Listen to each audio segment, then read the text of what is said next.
ಸಂಸದ ಪ್ರಜ್ವಲ್ ರೇವಣ್ಣ ಅಶ್ಲೀಲ ವಿಡಿಯೋ ಪ್ರಕರಣಕ್ಕೆ ಸಂಬಂಧಪಟ್ಟ ಹಾಗೆ ಅಪ್ಪ ಮಗನಿಗೆ ಮತ್ತೊಂದು ಸಂಕಷ್ಟ ಈಗ ಎದುರಾಗಿದೆ. ಕಿಡ್ನಾಪ್ ಮಾಡಿ ಕೂಡಿಟ್ಟ ವಿಷಯ ಬಾಯ್ಬಿಟ್ಟಂತಹ ಸಂತ್ರಸ್ತೆ. ಪ್ರಜ್ವಲ್ ರೇವಣ್ಣರಿಂದ ಅತ್ಯಾಚಾರ ಆಗಿದೆ ಅಂತಲೂ ಕೂಡ ಹೇಳಿಕೆಯನ್ನು ಕೊಟ್ಟಿದ್ದಾರೆ.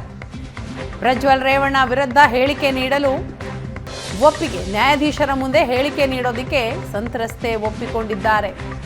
ನಾಳೆ ಮ್ಯಾಜಿಸ್ಟ್ರೇಟ್ ಮುಂದೆ ಸಂತ್ರಸ್ತೆಯನ್ನು ಹಾಜರುಪಡಿಸ್ತಾರೆ SIT ಅಧಿಕಾರಿಗಳು. ಅದಕ್ಕೆ ಸಿದ್ಧತೆಗಳನ್ನು ಕೂಡ ಮಾಡಿಕೊಳ್ತಾ ಇದ್ದಾರೆ. ಮ್ಯಾಜಿಸ್ಟ್ರೇಟ್ ಮುಂದೆ ಹಾಜರುಪಡಿಸಿ ಹೇಳಿಕೆ ದಾಖಲಿಸಲು ಸಿದ್ಧತೆ. ನಾಳೆ ಮಧ್ಯಾಹ್ನ ಸೆಕ್ಷನ್ 164ರ ಅಡಿ ಹೇಳಿಕೆ ದಾಖಲಿಸಲು SIT ಅಧಿಕಾರಿಗಳು ತಯಾರಿಯನ್ನ ಮಾಡಿಕೊಳ್ತಾ ಇದ್ದಾರೆ. ಸಂತ್ರಸ್ತೆ ಹೇಳಿಕೆ ಆಧರಿಸಿ ಮತ್ತೊಂದು FIRಗೆ SIT ಸಿದ್ಧತೆಯನ್ನ ಮಾಡಿಕೊಳ್ತಾ ಇದೆ. ಇನ್ನು ನಾಳೆ ಮಧ್ಯಾಹ್ನ ಸಂತ್ರಸ್ತೆಯಿಂದ ಸೆಕ್ಷನ್ 164 ಅಡಿಯಲ್ಲಿ ಹೇಳಿಕೆ ದಾಖಲಿಸಿಕೊಳ್ಳೋದಕ್ಕೂ ಕೂಡ ತಯಾರಿಗಳಾಗ್ತಾ ಇವೆ.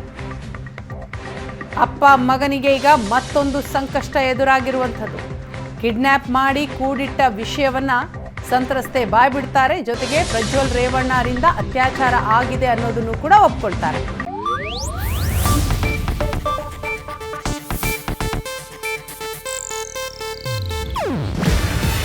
ಇದು ಏಷ್ಯಾನೆಟ್ ನ್ಯೂಸ್ ನೆಟ್ವರ್ಕ್ ಪ್ರಸ್ತುತಿ.